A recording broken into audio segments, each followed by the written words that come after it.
ibinibigay ng ating ebanghelyo ngayon.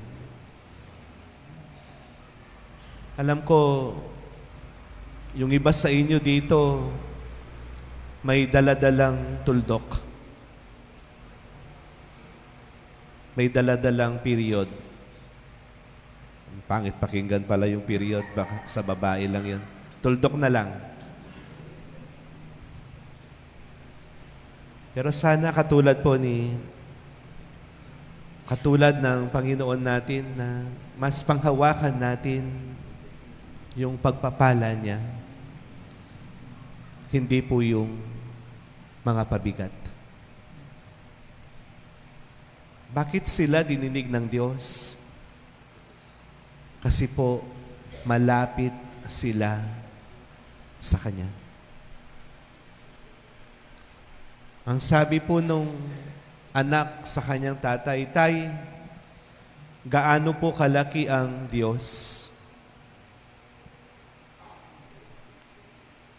Tumingala sila at nakita yung eroplano lumilipad. Ang sabi nung tatay, "Nakikita mo yon?"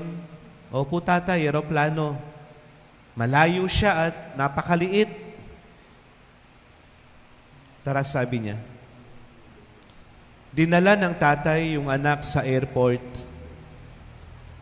at inilapit doon sa eroplano na nakatigil. Sabi niya, "Tay, napakalaki pala ng eroplano. Pero kanina napakaliit sa taas." Ang sabi nung tatay, "Ganyan ng Diyos.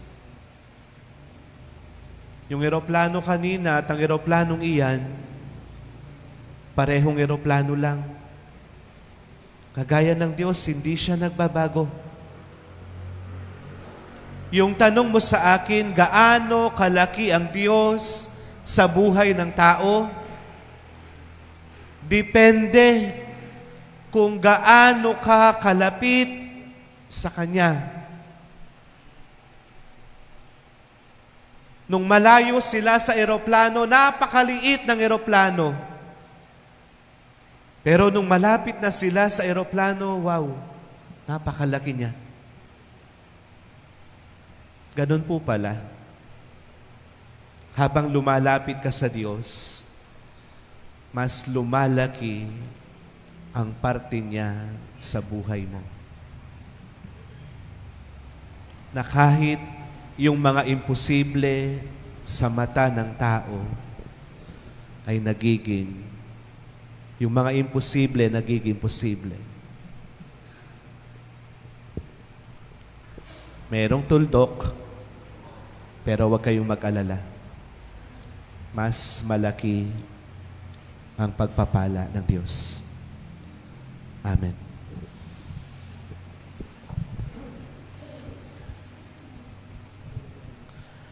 Dumulog tayo sa kabutihang loob ng ating Ama na kailanman ay hindi magmamaliw. Sa tamang panahon, Kanyang ipagkakaloob ang ipagkakaloob ang mga adhikain at pangarap ng Kanyang bayan. Manalangin tayo, Amang mapagmahal, biyayaan mo kami. Amang mapagmahal, biyayaan mo kami.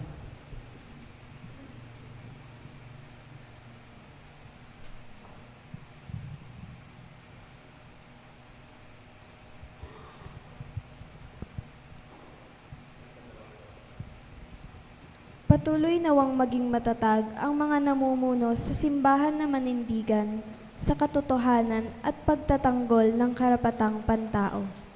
Manalangin tayo. Amang mapagmahal, biyayaan mo kami. Magsumikap nawa ang mga namamahala sa bawat pamayanan tungo sa ikauunlad at ikabubuti ng bawat pamilya. Manalangin tayo. Amang mapagmahal, biyayaan mo kami. Kalingain nawa ng mga magulang ang kanilang mga anak sa pamamagitan ng kanilang pag-ibig at pagsusumikap na magkaroon sila ng maayos na pamumuhay. Manalangin tayo. Amang mapagmahal, biyayaan mo kami. Pagpalain mo, O Diyos, ang mga mag-asawang naghihintay na mabiyayaan ng anak na kanilang pinananabikang arugain at mahalin. Manalangin tayo. Amang mapagmahal, biyayaan mo kami. Patuloyin mo, O Diyos, sa buhay na walang hanggan, ang mga kapatid naming yumauna. Manalangin tayo. Amang mapagmahal, biyayaan mo kami. Sa ilang sandali ng katahimikan, ating ipanalangin ang mga pangangailangan ng ating pamayanan, pati na rin ang ating pansariling kahilingan.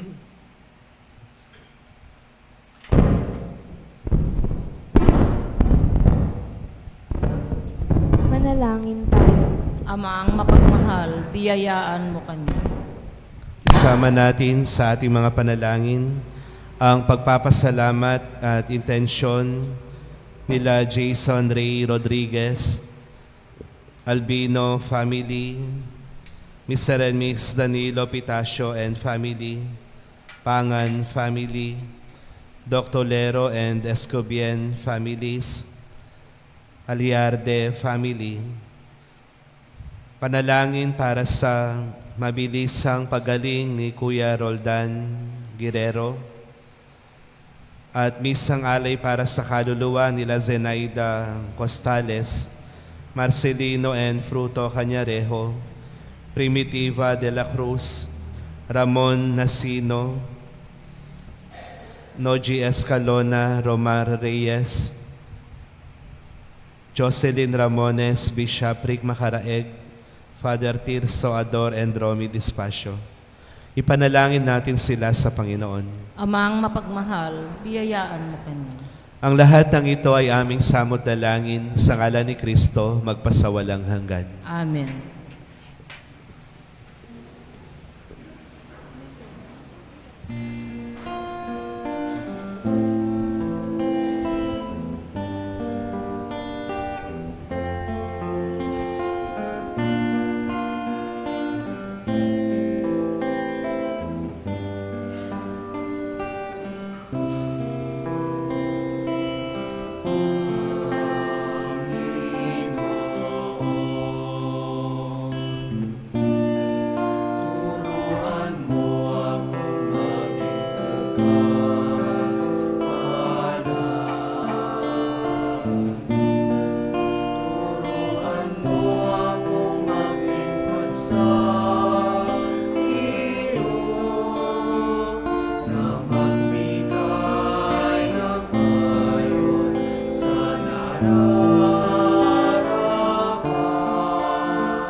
Blessed are you, Lord God of all creation, for through your goodness we have received the bread we offer you, fruit of the earth and work of human hands, to become for us the bread of life.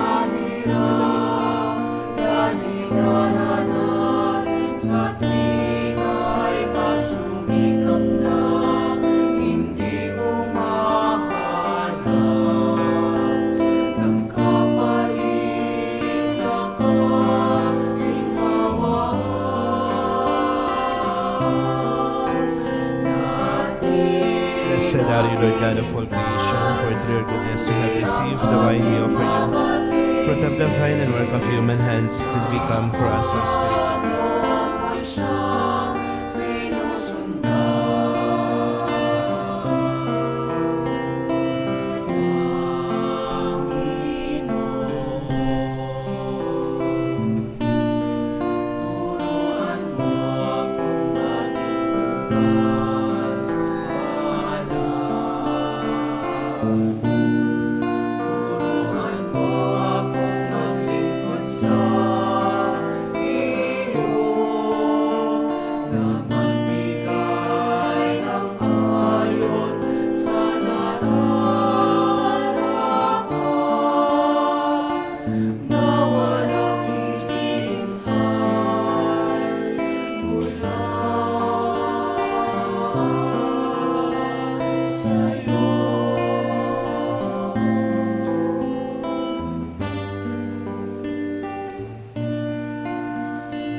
Magsitayo po ang lahat.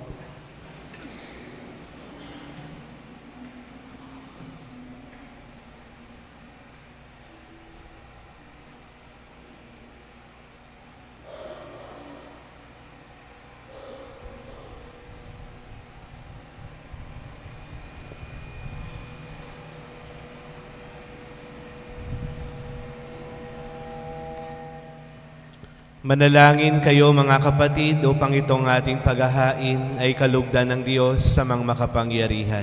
Tanggapin nawa ng Panginoon itong paghahain sa iyong mga kamay, sa kapurihan niya at karangalan, sa ating kapakinabangan at sa buong sambayanan niyang banal.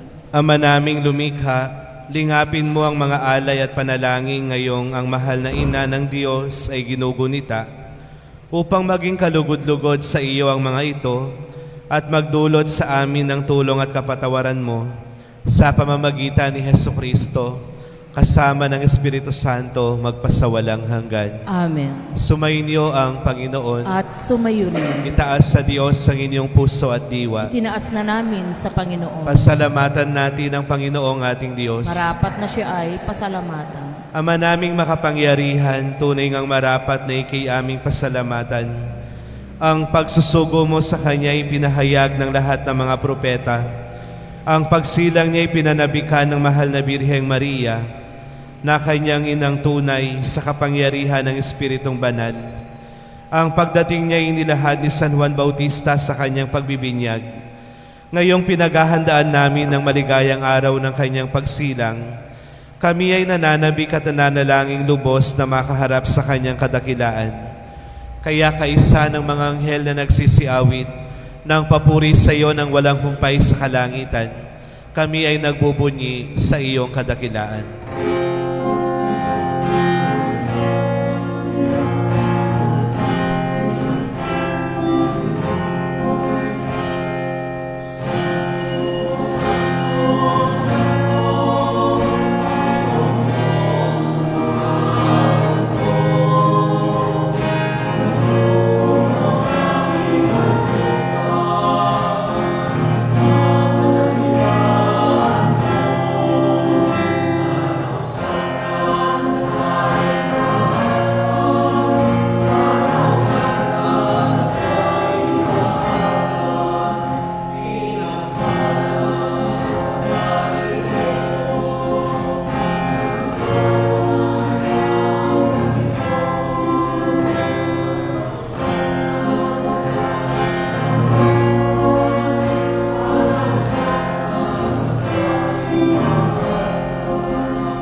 Lumuhod po ang lahat. Ama naming banal, ikaw ang bukal ng tanang kabanalan, kaya't sa pamamagitan ng iyong Espiritu, gawin mong banal ang mga kaloob na ito, upang para sa amin ay maging katawan at dugo ng aming Panginoong Hesukristo. Bago niya pinagtiis ang kusang loob na maging handog, hinawakan niya ang tinapay at pinasalamatan kaniya. Pinaghati-hati niya iyon, iniabot sa kanyang mga alagad at sinabi, "Tanggapin ninyong lahat ito at kanin. Ito ang aking katawan na ihahandog para sa inyo."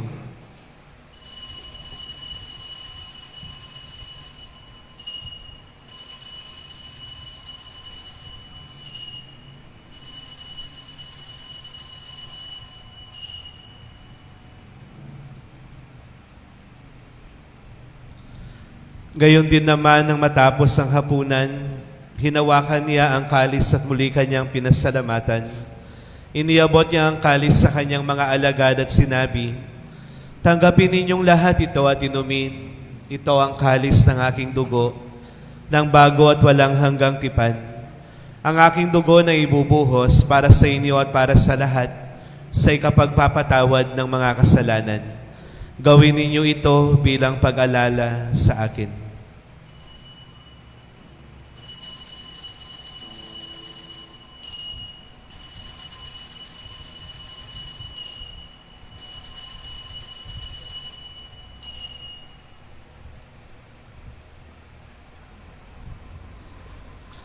Ang misteryo ng ating pananampalataya.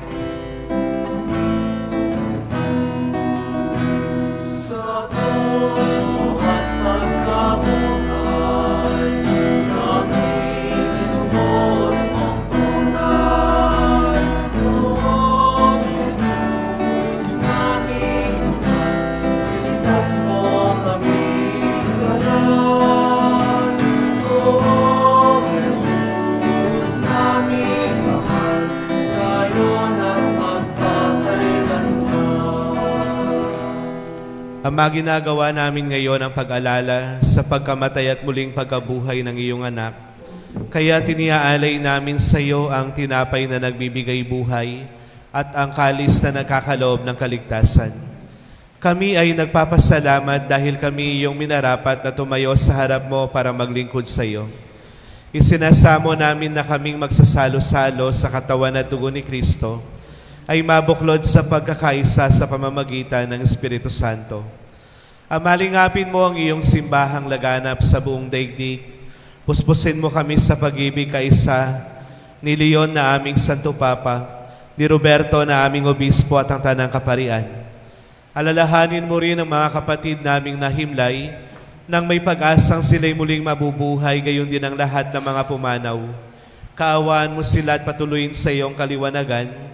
Kaawahan mo at pagindapatin kaming lahat na makasalo sa iyong buhay na walang wakas, kaisa ng mahal na Birheng Maria na Ina ng Diyos, kaisa ng mga apostol at lahat ng mga banal na namuhay dito sa daigdig ng kalugod-lugod sa iyo. May pagdiwang nawa namin ang pagpupuri sa ikararangal mo sa pamamagitan ng iyong anak na aming Panginoong Hesukristo. Sa pamamagitan ni Kristo, kasama niya at sa Kanya, ang lahat ng parangal at papuri sa iyo, Diyos sa mga makapangyarihan, kasama ng Espiritu Santo, magpasawalang hanggan.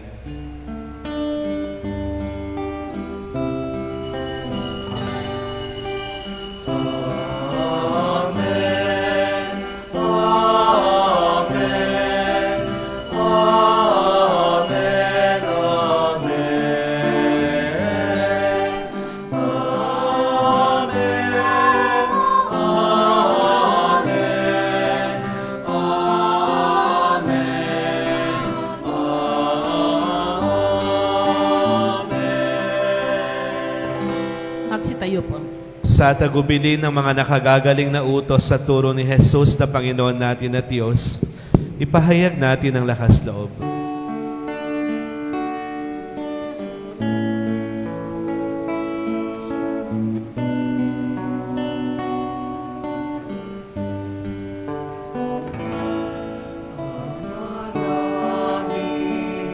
Sumasalangit ka, sambahin ang ngalan mo, mapasa amin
Hinihiling namin kami adya sa lahat ng masama, pagkalooban ng kapayapaan araw-araw iligtas sa kasalanan, at ilayo sa lahat ng kapahamakan, samantalang aming pinananabikan ng dakilang araw ng pagpapahayag ng tagapagligtas naming si Jesucristo. Sapagkat iyo ang kaharian at ang kapangyarihan at ang kapurihan magpakailanman. Amen. Panginoong Jesucristo, sinabi mo sa iyong mga apostol, kapayapaan ang iniiwan ko sa inyo, ang aking kapayapaan ang ibinibigay ko sa inyo. Tunghayan mo ang aming pananampalataya at huwag ang aming pagkakasala.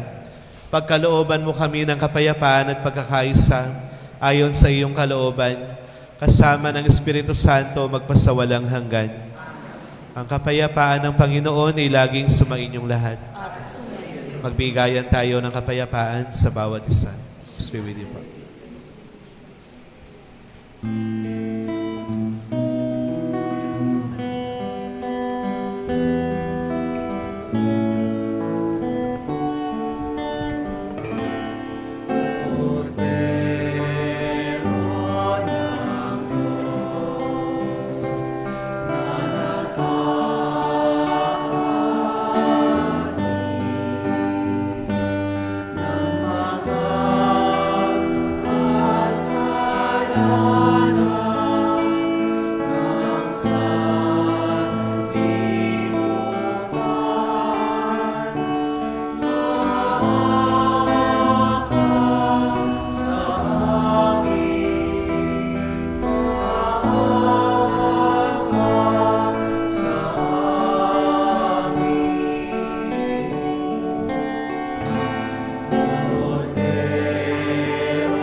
Lumuhod po.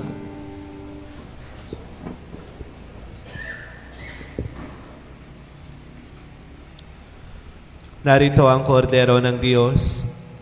Siya ang nag-aalis ng mga kasalanan ng sanlibutan. Mapapalad tayong tinatawag sa kanyang piging. Panginoon, hindi ako karapat-dapat na magpatuloy sa iyo, ngunit sa isang salita mo lamang ay gagaling na.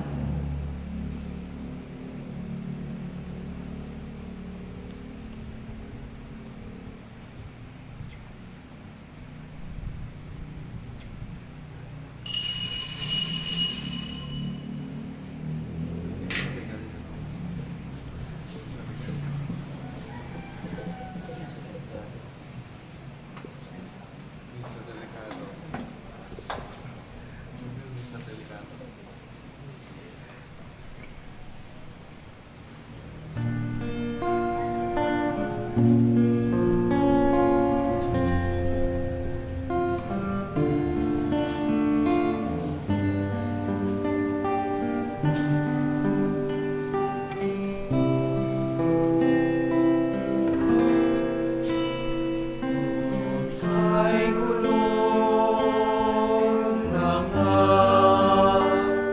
mundo, hirap sa kuna at lungkot, kaya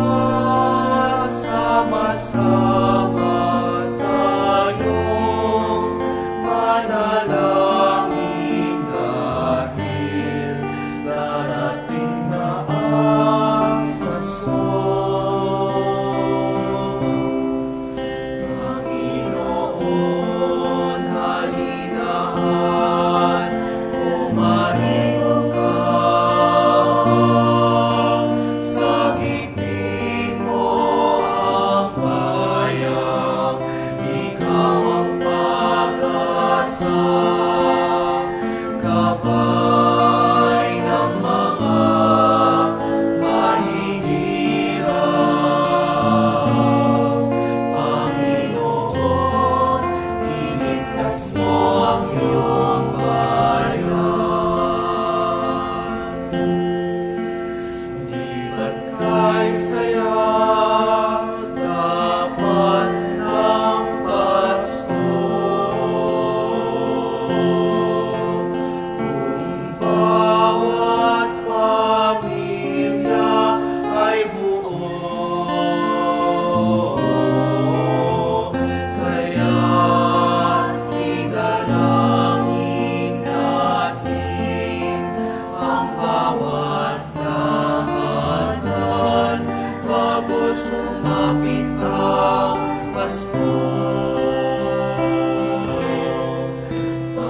Tumayo po ang Manalangin tayo.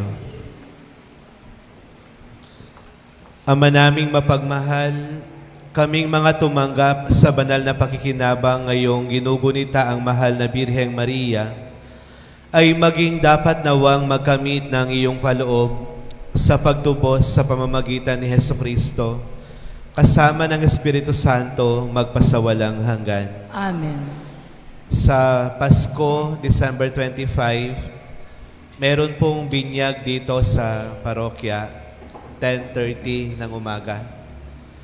Alam po ninyo, sa 5 taon ko dito, walang nagpapabinyag ng Pasko. Kasi sa Concepcion, sa Kapas, sa Bamban, kapag araw po ng Pasko, marami pong nagpapabinyag. Kasi ang paniniwala nila, si baby Jesus, si pinanganak, yung baby rin bibinyagan sa araw na yon. Kung meron po kayong alam na magpapabinyag, paki-inform na lang sila. 10:30 ng umaga, December 25. Thank you po. Sumainyo ang Panginoon. At sumayo rin. Yumuko kayo at hingi ng biyaya ng Diyos. Ama naming mapagpala, ipagkaloob mong makilala ng iyong bayan ang ipinahahayag na sinasampalatayanan at mahalin ang tinanggap sa pagdiriwang na banal na pakikinabang sa pamamagitan ni Hesukristo kasama ng Espiritu Santo magpasawalang hanggan. Amen. Pagpalain kayo ng makapangyarihang Diyos, Ama, Anak at Espiritu Santo. Amen. Tapos na ang misa, taglayin ninyo sa inyong pag-alis ang kapayapaan ni Kristo. Salamat sa Diyos.